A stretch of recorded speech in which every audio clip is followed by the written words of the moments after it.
ಋತ್ವಿಕ್ ಅವರು ಒಂದು ಗ್ಯಾಪ್ ತಗೋತಾರೆ.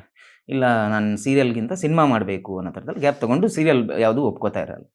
ಆ ಸಮಯದಲ್ಲಿ ನಾನೊಂದಿಷ್ಟು ಬೇರೆ ಕಡೆ ಚಿತ್ರಗಳಿಗೆಲ್ಲ ಓಡಾಡ್ತಾ ಇರ್ತೀನಿ. ಮಂಗಳೂರಿಗೆ ಹೋಗಿರ್ತೀನಿ ಒಂದು ಸಿನಿಮಾಗೆ ಬರೆಯಕ್ಕೆ. ಅಲ್ಲಿ ನನಗೊಬ್ಬ ಸ್ನೇಹಿತ ಸಿಗ್ತಾನೆ ಕೋ ರೈಟರ್ ಆಗಿ ಸುದಿ ಆರ್ಯನ್ ಅಂತ. ಸೊ ಅವನು ಹೀಗೆ ನನ್ನ ಮಾತಾಡ್ತಾ ನನಗಿರೋ ಪ್ಯಾಷನ್ ನೋಡಿ ಅವನು ಈ ಮಗ ನನ್ನ ಹತ್ರ ಒಂದು ಕತೆ ಇದೆ. ಈ ಕಥೆನ ಸಿನಿಮಾ ಮಾಡ್ಬೋದು ನೋಡು ಅಂತ. ಆವಾಗ ಬಂದಿದ್ದೆ ಮಾರ್ನಮಿಯ ಹುಲಿ ವೇಷ ಮತ್ತೆ ಈ ಕಥೆ.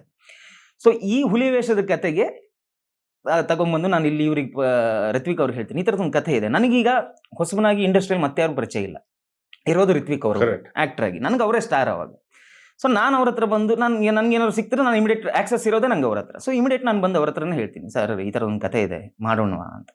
ಅವ್ರು ಚೆನ್ನಾಗಿದೆ, ಬಟ್ ಇನ್ನೂ ಒಂಚೂರು ಏನೋ ಬೇಕು ಅನ್ನಿಸ್ತಿದೆ. ಸಿನಿಮಾ ಆಗಬೇಕು ಅನ್ನೋದಾದ್ರೆ ಇನ್ನೂ ಒಂದಿಷ್ಟು ವಿಷಯಗಳು ಆ್ಯಡ್ ಆಗಬೇಕು ಅನ್ಸುತ್ತೆ. ನೋಡಿ ಇನ್ನೊಂದು ಸತಿ ಕೂತ್ಕೊಂಡು ಏನಾದರೂ ರೀರೈಟ್ ಮಾಡ್ಬೋದಾ ನೋಡಿ ಅಂತ. ಆವಾಗ ಮತ್ತೆ ಒಂದು 6 ತಿಂಗಳು ಟೈಮ್ ತಗೋತೀನಿ. ಆವಾಗ ಈಗ ಏನು ಈ ಸಂಸಾರದಲ್ಲಿ ಆಗುವ ವಿಷಯ ಎಲ್ಲ ಬರುತ್ತಲ್ಲ, ಇದನ್ನೆಲ್ಲ ಆ ಕಥೆಗೆ ಅಡ್ಯಾಪ್ಟ್ ಮಾಡಿ. ಸೊ ಆವಾಗ ಒಂದು ನೀಟ್ ಸ್ಟ್ರಕ್ಚರ್ ರೆಡಿ ಆಗುತ್ತೆ. ಮತ್ತೆ ಹೋಗಿ ಅವ್ರಿಗೆ ಪಿಚ್ ಮಾಡ್ತೀನಿ. ಅವ್ರಿಗೆ ಇಷ್ಟ ಆಗುತ್ತೆ ಸಿನಿಮಾ. ಇಲ್ಲ ಶೆಟ್ರ ಇದನ್ನು ಮಾಡೋಣ ಅಂತ. ಸೊ ಅಲ್ಲಿಂದ ಮತ್ತೆ ಹುಡುಕಾಟ ಸ್ಟಾರ್ಟು. ಪ್ರೊಡ್ಯೂಸರು ಅದು ಇದು 1 ವರ್ಷ 1.5 ವರ್ಷ ತಗೊಂಡು ಅದನ್ನು ತಗೊಂಡು ನಿಶಾಂತ್ ಅವರು ಪ್ರೊಡ್ಯೂಸರ್ ಸಿಗ್ತಾರೆ. ಪ್ರೊಡ್ಯೂಸರ್ಗೆ ಕಥೆ ಇಷ್ಟ ಆಗುತ್ತೆ. ಆಮೇಲೆ ನನ್ನ ಕೆಲಸ ಏನು ಅಂತ ಅವ್ರು ಅಬ್ವಿಯಸ್ಲಿ ನೋಡಲೇಬೇಕಾಗಿರುತ್ತೆ, ಫಸ್ಟ್ ಟೈಮರ್ ಆಗಿರೋದ್ರಿಂದ. ಸೊ ಏನಾದರೂ ಚಿಕ್ಕದಾಗ ಶೂಟ್ ಮಾಡ್ಕೊಂಬನ್ನಿ, ಅದಕ್ಕೆ ನಾನೇ ದುಡ್ಡು ಕೊಡ್ತೀನಿ ಅಂತ ಹೇಳ್ತಾರೆ. ಫಸ್ಟ್ ನಾವು ಒಂದು ಟೀಸರ್ ಶೂಟ್ ಮಾಡ್ಕೊಂಬರ್ತೀವಿ, ಟೈಟಲ್ ಟೀಸರ್ ಅಂತ.